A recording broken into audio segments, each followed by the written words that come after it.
8 years. 8 long years, and now suddenly they want me to come home for Christmas. I whispered the words to myself, clutching my coffee cup so tight my knuckles turned white.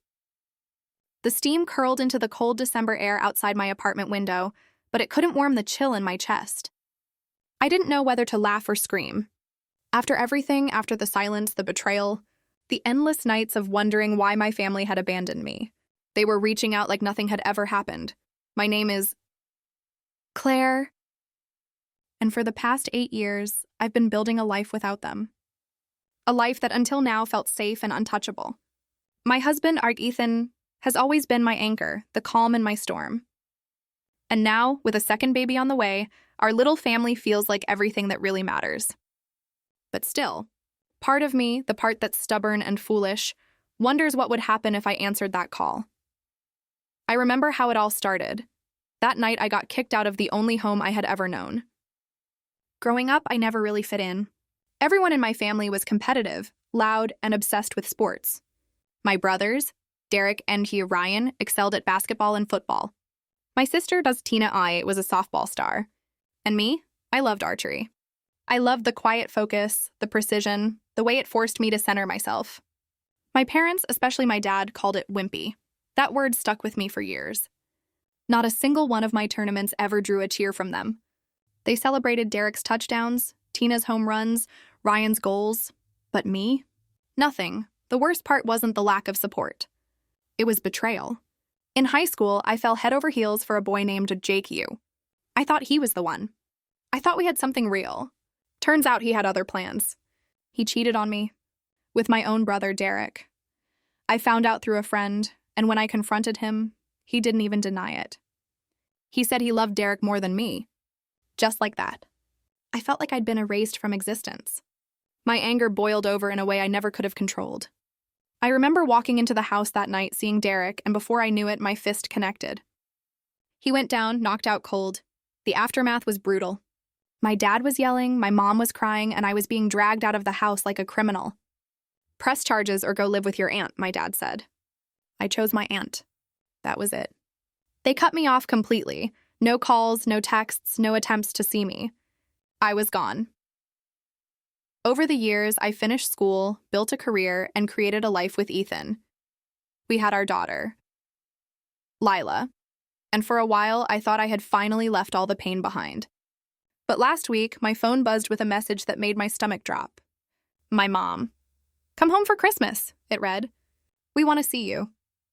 Then came Derek and Tina sending friend requests. I stared at my phone, feeling every old wound reopen. Ethan saw my reaction and just shook his head gently. "It's your choice," he said softly, but I could see the tension in his eyes. He didn't want any part of the drama, especially with a baby on the way. I didn't blame him. Part of me wanted to see them, to hear what they had to say. The other part knew exactly what they'd want, an apology from me. Me, the one who got thrown out, the one who was betrayed. I told my mom I would think about it, and I started seeking advice from friends. Opinions were all over the place. Some said, go, see if they've changed. Others said, screw them. They made their choice. I didn't know what to do. Eventually, I decided to meet them, but not at their house. I told my mom we'd meet at a diner halfway between our towns, just to talk, just to gauge their intentions. Ethan wasn't thrilled, but he didn't argue. The day of the meeting, I arrived first. Sat at a booth pretending to glance at the menu while my heart raced. Then they walked in, and in that instant I felt like I was 17 again. My dad strutted over like he owned the place. My mom gave me an awkward smile, unsure if she should hug me or not. She didn't. "You look good," my dad said first. Not, "We missed you." Not, "We're sorry." Just, "You look good." I stayed quiet. My mom jumped in immediately, talking about thinking of me, about making things right, about Christmas being a time for family and forgiveness. She looked at me, eyes shining, expecting me to slide everything under the rug. I looked at them, really looked, and asked, "Why now?" "Time," my dad said simply. "It's time. For what? To pretend you didn't throw me out? To pretend Derek never—" My voice rose. A few patrons glanced over, but I didn't care. I laughed. I couldn't help it. "You want me to apologize? To Derek after what he did?" My mom teared up. My dad just stared. Silence stretched between us, thick and suffocating. I pushed back in my chair. You don't get to just erase 8 years. You don't get to come back because it's convenient. They tried. They really tried. My mom talked about regret, Derek supposedly having changed. I heard none of it. I stood up, threw some money on the table for my untouched coffee, and walked out. That night, at home, Ethan was making dinner with Lila, chattering in her high chair. The scene was calm, normal. But my mind kept replaying their faces, the smugness of Derek, the awkwardness of my parents. My phone buzzed again. Tina. Please talk to me. I ignored it. Another message. I know you're mad, but hear us out. I put my phone down. Ethan noticed but didn't press. Eventually, curiosity, or maybe stubbornness, won. I called Tina. Her voice was anxious, fast, almost panicked. Claire, I get why you're mad. I just want to explain. We miss you. Mom's sick. Sick? My heart twinged, not dying, but serious. She wants us all together before it's too late. I looked at Ethan. His hand found mine. He squeezed. Silent support. I exhaled slowly, unsure of what to say. I'll think about it, I whispered, and hung up. Outside, the cold air hit me, sharp and cleansing. 8 years gone. And now they wanted me back. But was it worth it? Could I let the past go just because time had passed? Because Mom was sick? My chest ached with conflicting emotions. Love, anger, betrayal, responsibility, and something else. Buried deep. Grief for the family I never really had. I stared at the empty street, the laughter of neighborhood kids echoing faintly in the winter air. For the first time in years, I felt untethered, caught between the family I had built and the one I'd left behind. And somewhere in that mix of snow and streetlights, I realized I had to make a choice, one that could either destroy the fragile piece of my life or force me to confront the ghosts of my past. The next morning, I found myself sitting in the car outside my parents' house.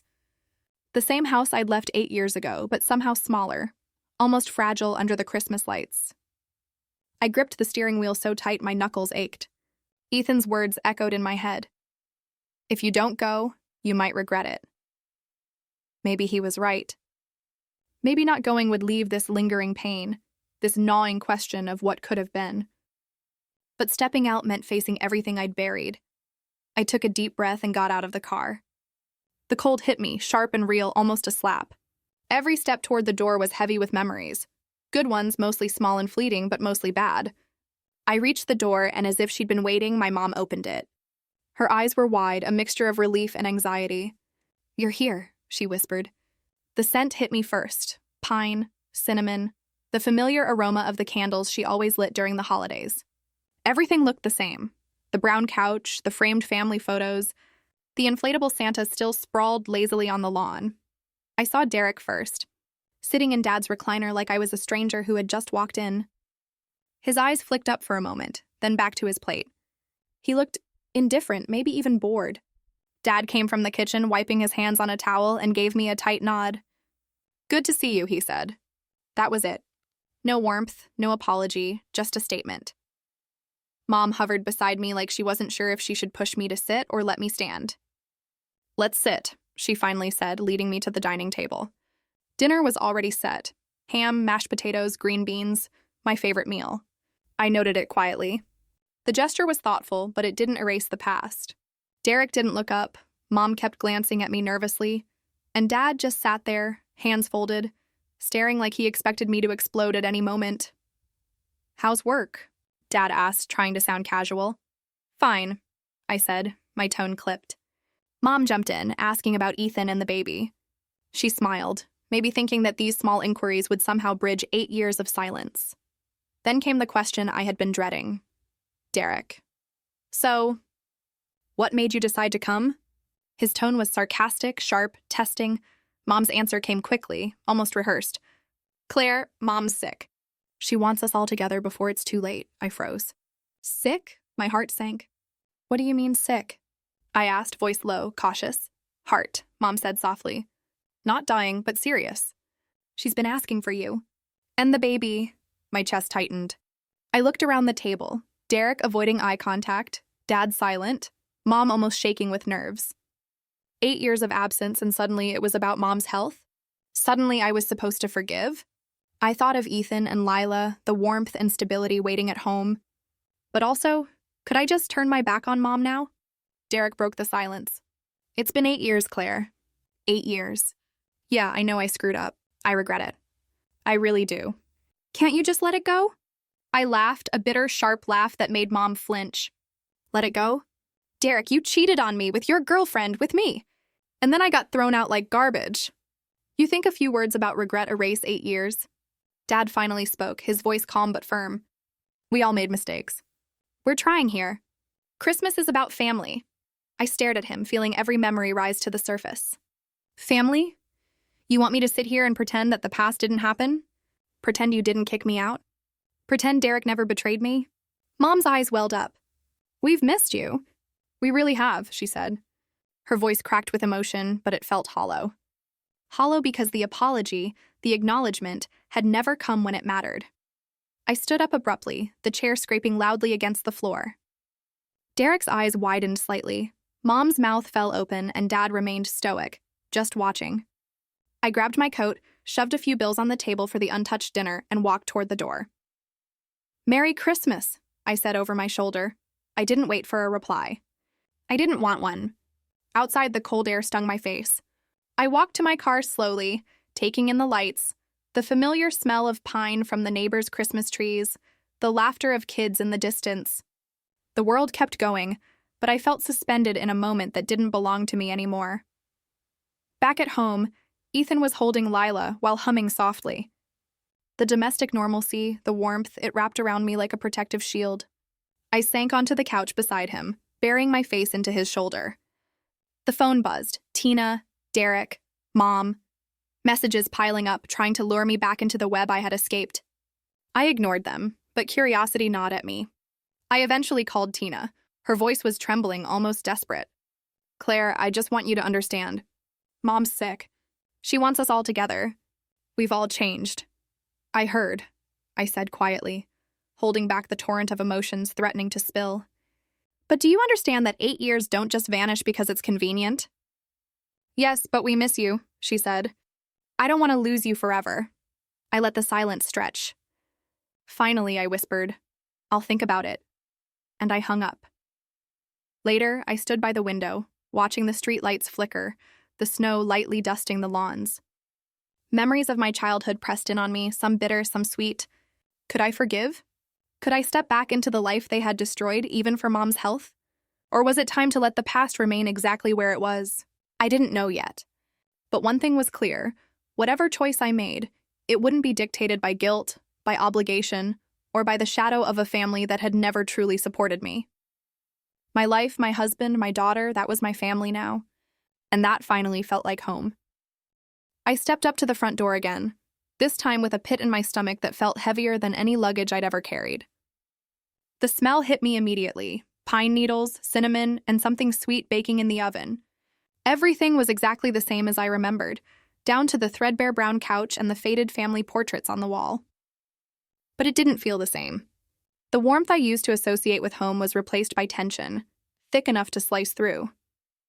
Mom opened the door before I could knock. Her eyes glistened, and she seemed smaller somehow, fragile, as if my presence was both relief and test. Claire, you came, she said softly. I nodded, unable to speak. She stepped aside and I entered, the familiar living room now feeling like a stage set for a confrontation. Derek sat in Dad's recliner, pretending to read a magazine. His shoulders were relaxed, his eyes cold, disinterested. Tina hovered near the kitchen doorway, biting her lip nervously.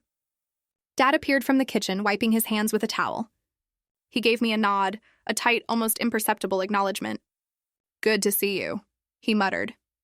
The dinner table was set with all my favorite foods: glazed ham, mashed potatoes with the perfect creaminess, green beans, stuffing.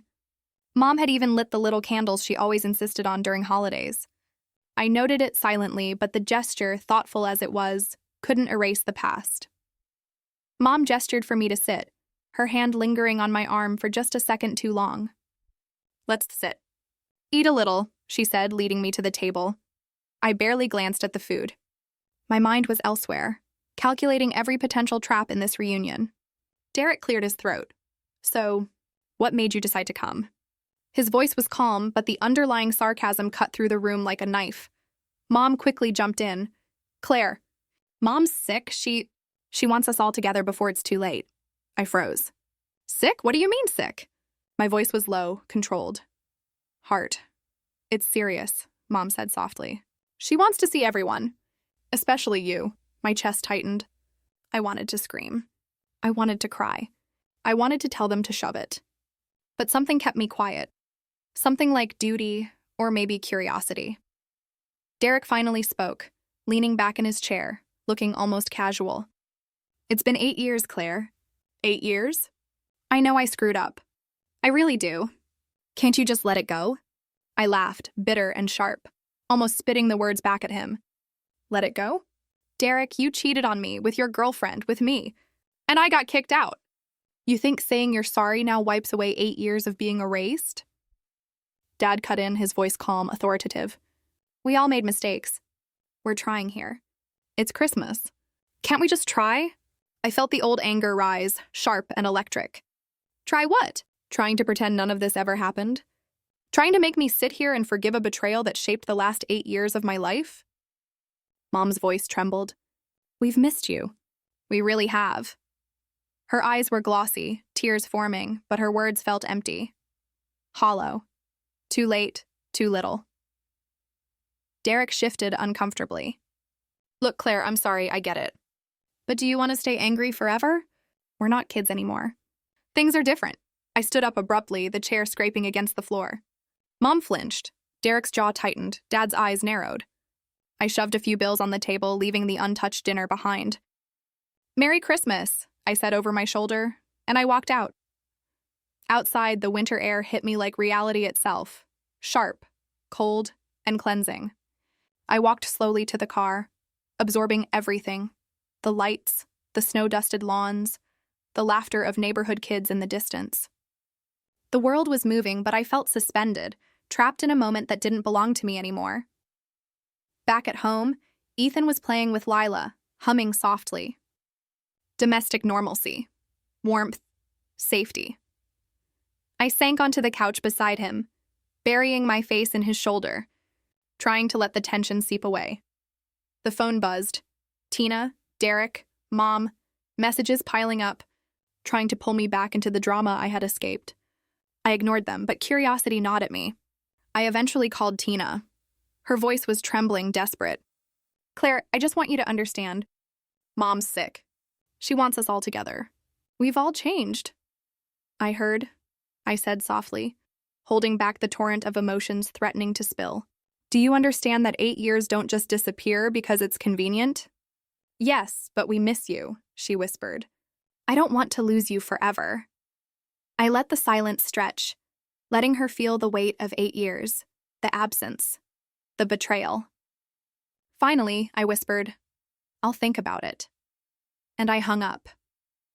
Later, I stood by the window, watching the streetlights flicker and the snow gently dusting the lawns. Every memory pressed in on me, some bitter, some fleetingly sweet. Could I forgive? Could I step back into the life they had destroyed, even for Mom's health? Or was it finally time to let the past remain exactly where it was? The answer was starting to crystallize. My life, my husband, my daughter, that was my family. That was real. And that finally felt like home. The days after Christmas were quiet. Too quiet.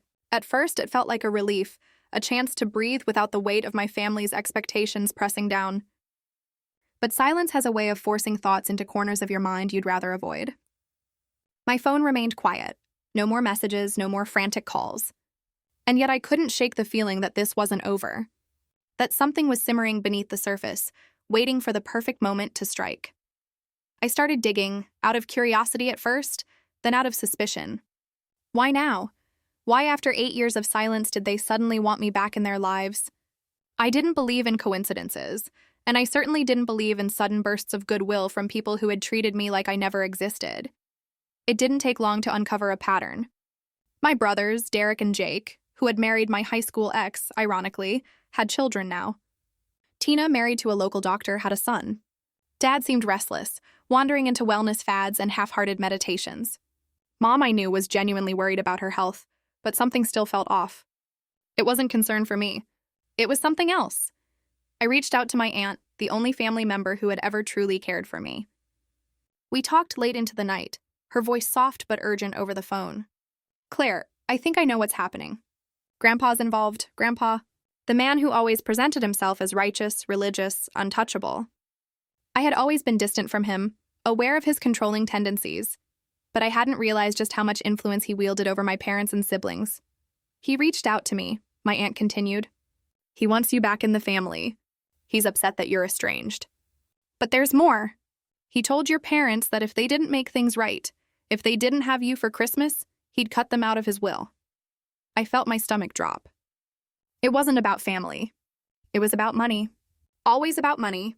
8 years of absence, of betrayal, of being treated like I never mattered. It all boiled down to greed. My parents weren't reaching out because they missed me. They weren't calling because they cared about me or my daughter. They were following orders from a man who had decided that wealth mattered more than honesty. I blocked every single one of them. Derek, Tina, Mom, Dad, every number, every social media account. I was done. I didn't need their approval. I didn't need their manipulations. My family was Ethan, Lila, and me. That was it. That was all that mattered. But the drama didn't end there. 3 days after New Year's, my work phone rang. Unknown number. Without thinking, I answered. It was him, Grandpa. His voice was calm, almost soothing, apologetic. "Claire, I'm sorry. I missed so many things. Your graduation, your wedding, the birth of your daughter. I regret it," he said. His words were measured, calculated. But I wasn't buying it. I knew him. I knew this wasn't about reconciliation. Then he mentioned money. "I've decided to cut your parents out of my will and put you in instead," I froze. The temptation was real. The money could help. It could make life easier. But at what cost? Strings attached, manipulations, the same family that had hurt me for 8 years, trying to pull me back in with a carrot of inheritance. "I'm not interested," I said, my voice firm. "You can keep your money. I don't want it, and I don't want your family. Do not contact me again." I hung up and sat there staring at the wall. A lifetime of trying to earn their approval, to prove myself, and it meant nothing. And yet, for the first time, I felt free. Free to focus on what mattered. Free to protect my little family from toxic cycles that had destroyed my youth. Ethan and Lila were the only family I needed. I locked down our social media, changed our contact info, and made sure there was no way my parents or siblings could find us. For now, a restraining order seemed like overkill, but I was prepared to take it if necessary. It was exhausting. Emotionally, mentally, physically, but for the first time in years, I felt a clarity I hadn't known I was capable of. I wasn't defined by their approval, their manipulation, or their history of betrayal. I was defined by the love I gave and received, by the family I chose. That night, I sat on the couch with Lila asleep in my arms, Ethan beside me, holding my hand. The house was quiet, the kind of quiet that allowed breathing, thinking, living. And I realized something profound. The family I had lost wasn't lost forever. They simply weren't mine. And that was okay. I had a life to live, a family to protect, and a future to build. And I wasn't wasting another second on people who didn't deserve it. The past was behind me. The present was here. And for the first time, the future looked bright. Weeks passed, and the storm from Christmas slowly faded.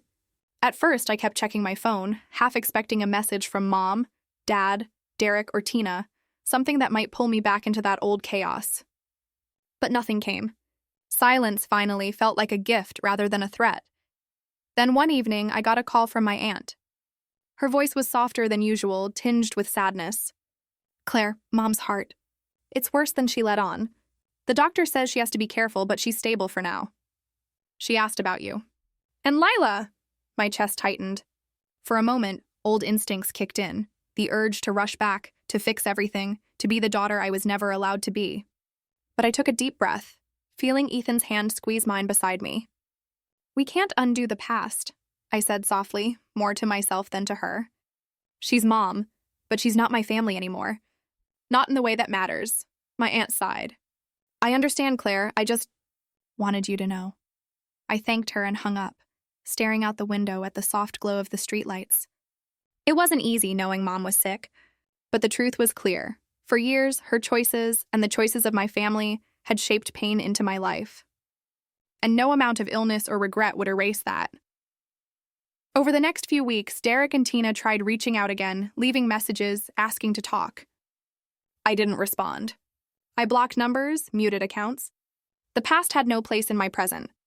And when Grandpa called once more, offering apologies and money, I reminded myself firmly, wealth and manipulation weren't worth the damage of re-entering a family that had already tried to erase me. At home, life moved forward. Ethan and I prepared for the new baby, decorating Lila's room, dreaming about the life we were building. Every small laugh, every bedtime story, every quiet morning together reinforced a truth I'd fought to embrace. Family isn't defined by blood. It's defined by love, loyalty, and care. And for the first time, I felt that deeply and completely. Christmas next year came without the chaos, without betrayal, without the ghost of a family that had once tried to break me.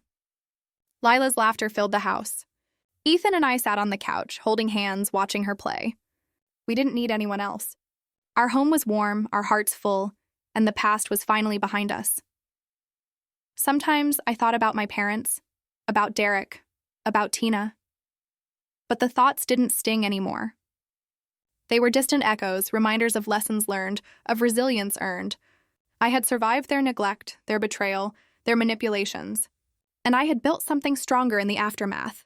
A family chosen, not given, one that would never abandon me, never make me question my worth. As the snow fell softly outside our window, I held Ethan close, feeling the gentle rise and fall of his chest. Lila crawled into our laps, her small hands reaching for warmth. And in that quiet, perfect moment, I knew we were enough. More than enough. I finally let myself exhale. The past, with all its wounds and betrayals, no longer had power over me. I had a life to live, a family to love, and a future to embrace. And that was everything I had ever wanted.